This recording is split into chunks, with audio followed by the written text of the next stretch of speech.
बऱ्याचशा लहान मुलांना वाचनात आणि लिहिण्यामध्ये अनेक अडचणी येतात. काही मुलांमध्ये त्या कमी किंवा काही मुलांमध्ये त्या जास्त प्रमाणात देखील असू शकतात. पण बऱ्याच वेळा पालक काय करतात, की मुलांना लिहिता वाचता येत नाही. त्यामुळे त्यांच्या बुद्धिमत्तेशी त्यांचा संबंध जोडतात, जे की अयोग्य आहे. त्या मुलांना लिहिण्यात किंवा वाचण्यामध्ये अडचणी येतात. हा एक मानसिक आजार देखील असू शकतो, ज्याला लर्निंग डिसॅबिलिटी किंवा डिस्लेक्सिया आजार म्हणून देखील ओळखतात. तर नेमका हा आजार कसा आहे, याची काय लक्षणे आहेत आणि यावर पालकांनी काय काळजी घ्यावी, याविषयीच माहिती जाणून घेणार आहोत. बऱ्याचदा आपण वर्गामध्ये जे मूल अडखळत वाचतं किंवा शुद्धलेखनाच्या चुका करतं, स्पेलिंग्स मिस्टेक्स करतं, अशा मुलांच्या बाबतीमध्ये आपण बऱ्याचदा असं म्हणतो की हे मूल मुद्दाम करतं, याला अभ्यास करायचा नाही, याचे पालक लक्ष देत नाहीत किंवा ह्याच्या शिक्षकांचं याच्याकडे लक्ष नाही.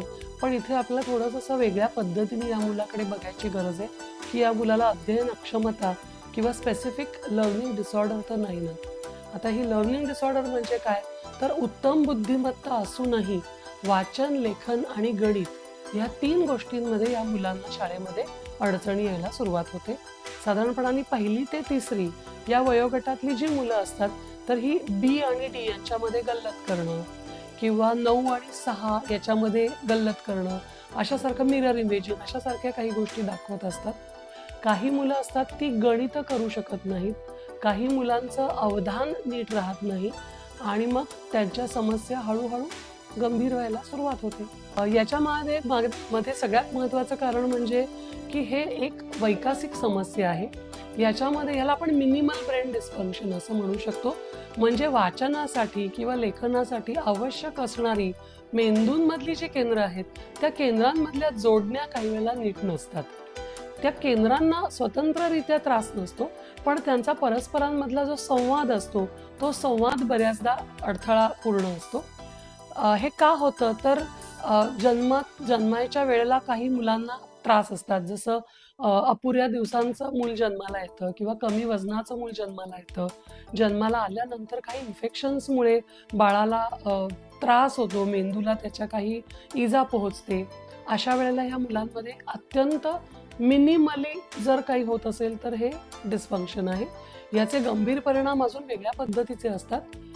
काही वेळेला पालकांमध्येच अशा प्रकारच्या समस्या असतात आणि त्या अनुवंशिकदृष्ट्या मुलांमध्ये पुढे आलेल्या आपल्याला दिसतात.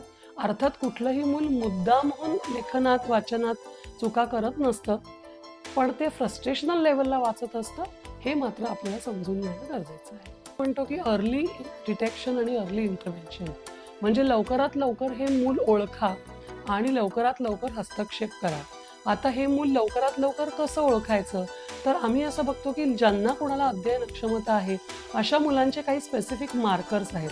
जसं त्या मुलांनी क्रॉलिंगची फेज मिस केलेली असते किंवा काही वेळेला मूल हे डावखुरं असतं, पण पालकांनी मारून मुटकून त्याला उजवा हात वापरायला शिकवलेला असतो किंवा ह्या मुलाला स्पीच आणि लँग्वेजचे डिले असतात.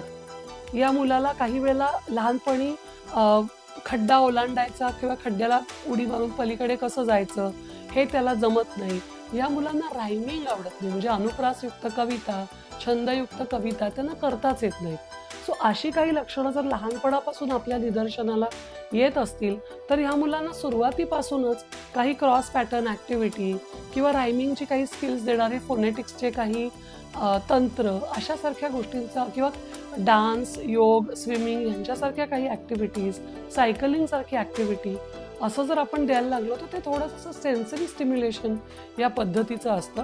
अर्थात हा काही 100% लागू असणारा उपाय नाही, पण सुरुवातीच्या काळामध्ये जेव्हा मूल विकास पावत असतं, त्यावेळेला अशासारखी काही तंत्र मुलांच्या मदतीला येतात. थोडं पुढच्या वर्गात म्हणजे जेव्हा ॲक्च्युअल ॲकॅडमिक सुरू होतं, तेव्हा मात्र आम्ही रेमिडियल टीचिंग किंवा उपचारात्मक शिक्षण मुलाला दिलं पाहिजे, याबाबत पालकांकडे आग्रह धरतो. ज्या मुलांना लिहिताना वाचताना अडचणी येतात, त्यांच्या पालकांनी लगेच त्यांना डॉक्टरांकडे न्यावं आणि त्यांना योग्य ते उपचार द्यावेत, जेणेकरून त्यांना भविष्यामध्ये कुठलीही अडचण येणार नाही. Apurva Talnikar, news 18 local, Chhatrapati Sambhajinagar.